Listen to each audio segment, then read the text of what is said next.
Sure, let's do it. Let's do the mic. Okay, how's everybody today? Good. Good. We're honking for victory. Hey. Yeah, okay.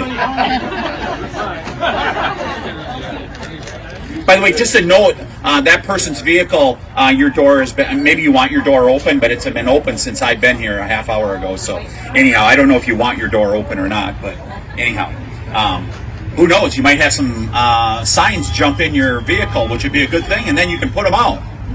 Yeah, absolutely. Absolutely. Hey, it's so great to have all of you turn out here today for the grand opening of the St. Croix County headquarters. And thanks for all the work that you have been doing, and thanks for the work that you're about to do. So, and it is vital, it's important. I just got back from Washington, D.C. last night, and you guys all saw what happened in the House of Representatives yesterday, where you had one of the biggest spending bills that has come before us, that has passed, that's going to make inflation even worse.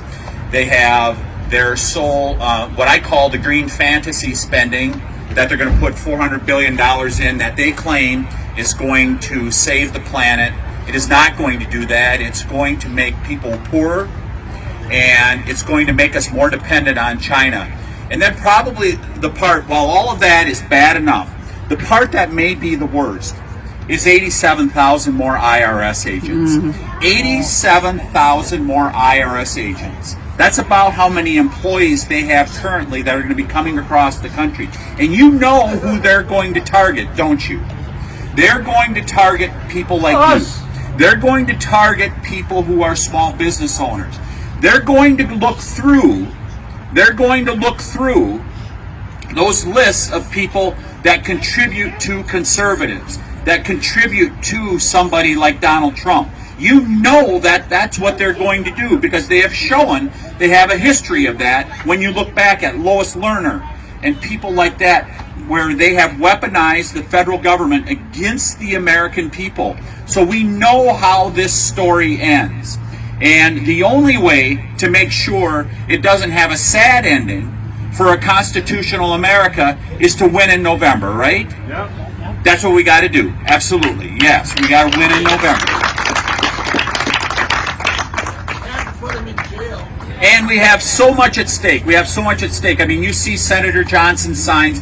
I mean, one of the bravest people standing up against the tyranny that's going on in America. I mean, for those of you that with great alarm saw what happened with COVID over the last couple years, I mean, Senator Johnson is truly, along with Senator Paul, have been two of the heroes here in America that have been standing up against it. And by the way, for those of you that follow the news in regards to it, you're seeing them backtrack in various ways. You perhaps saw this past week that Denmark has now forbidden children 18 years of age and younger from taking the COVID vaccine. They have forbidden them. And you're seeing stuff like that that is vindicating what Senator Johnson has said for the last couple years. Let's have an honest dialogue, because that's all we've ever asked for, is let's have an honest dialogue in regards to that. So we got Senator Johnson's going to have a very difficult race. We have to all be pulling to get him across the finish line. If any of you are living just a little south of here in the 3rd Congressional District, this is one of the districts, the 3rd Congressional District, that's going to put it's going to keep Nancy Pelosi from ever being the Speaker of the House of Representatives again. We got to get that done, don't we? That is one of the districts, the 3rd Congressional, with Ron Kine leading, that we expect to win. And if you get an opportunity to help a little bit down there, it's worthwhile, because we can get Derek Van Orden across the finish line this year, one of the 5 seats that we need to take back the majority. This is Nancy Pelosi's last term as the Speaker of the House of Representatives. Yep. Absolutely. And then we solved, we came to resolution with some of our family difficulties on Tuesday. How many of you had every one of your candidates win on the statewide ballot on Tuesday? How many of you had? Neither did I. Neither did I.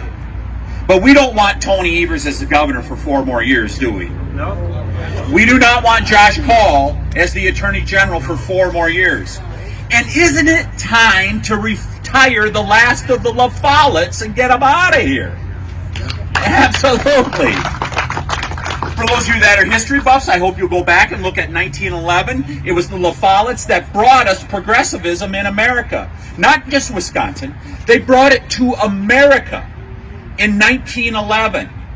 That bureaucrats are smarter than their elected officials. And I'll grant you, sometimes they are. But you can at least vote out an elected official, can't you? You can't vote out a bureaucrat. They thought bureaucrats should run the country.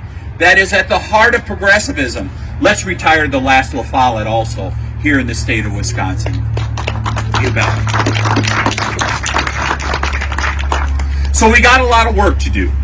We got a lot of work to do, and we really need to come together. I mean, look at Tony Evers. I mean, it's really Joe Biden too, isn't it? I mean, when you look at him, I mean, it really is Joe Biden too. And by the way, so all the things that we focus on, like record inflation, Tony Evers is contributing to that. That sign on 94 as you go eastbound that celebrates what? 1,509 grants to people in St. Croix County. That's your money that Tony Evers has doled out that came from the federal government. Those checks he's writing, those are inflation checks.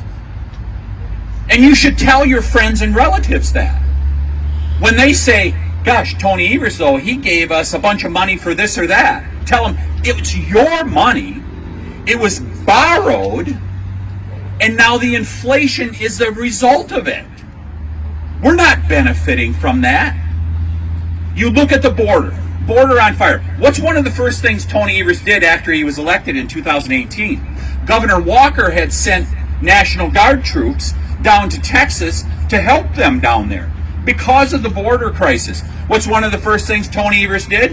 He pulled those National Guard troops back. He has no interest in controlling what is going on down on our southern border. And understand, every state is a border state. I've been there 4 times. I've been to Panama. I've seen the wreckage that's happening. And you see the wreckage. What comes in the front door down there in the southern United States ends up in our backyard.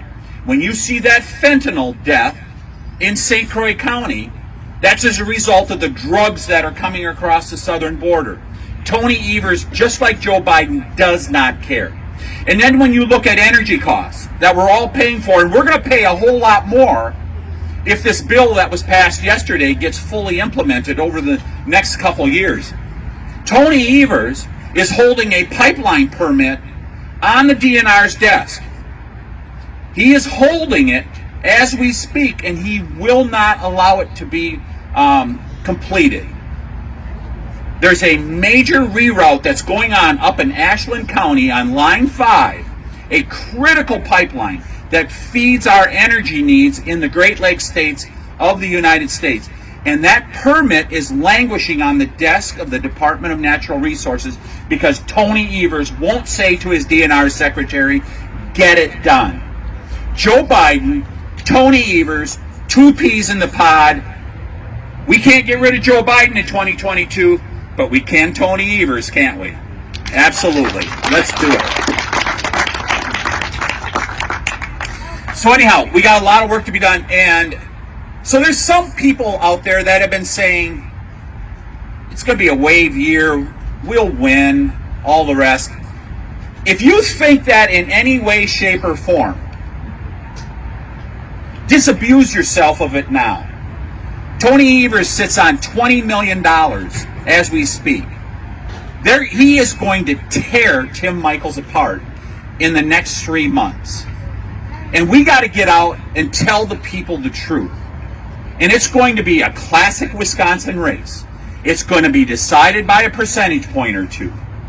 And by the way, how the governor's race goes is how the attorney general's race is going to go. For all of you that the election integrity is the most important issue that you have been advocating on over the last year or 2, You should be full in on this race because there's two people that can do something about it. The Attorney General. The Attorney General could have dealt with all of the election integrity stuff.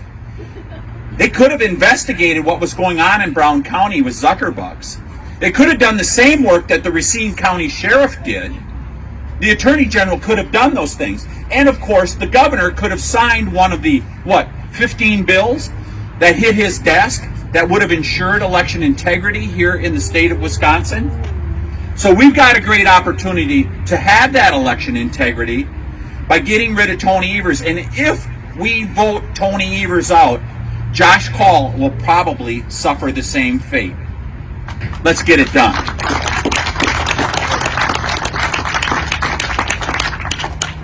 So folks, we got a great message. People know what the problems are out there. They know it's inflation. They know it's record high energy prices. They know it's a border that is, we are a borderless country at this point. They know it is record crime. And by the way, I hope you in St. Croix County are not sanguine about the crime that's going on over in the Twin Cities, because you see it bleeding out into the suburbs. You are a suburb of the Twin Cities. It's going to come here eventually also. And so we have to get control of the crime and all the rest. So let's all unite here. Let's all unite for this election, and let's go win in November. What do you say? Absolutely. Let's say one more thing. And I will just close with this. All of us that represent you on the Republican side out in Washington, D.C., view the events of this last week with tremendous alarm, because we've seen this show before. We saw it in Wisconsin with the John Doe, for those of you that followed the John Doe. We saw it with Lois Lerner. We saw it with Russia collusion. We saw it with school board parents being targeted. We've seen this before. We have to save our country. We have to save our country. And I can tell you, we get the majority back in the House of Representatives. I sit on the Judiciary Committee with Jim Jordan as our ranking member. Jim is going to be our chairman if we take back the majority in November. I assure you, all those people that are responsible for what happened in the last week will answer to the American people. Thank you.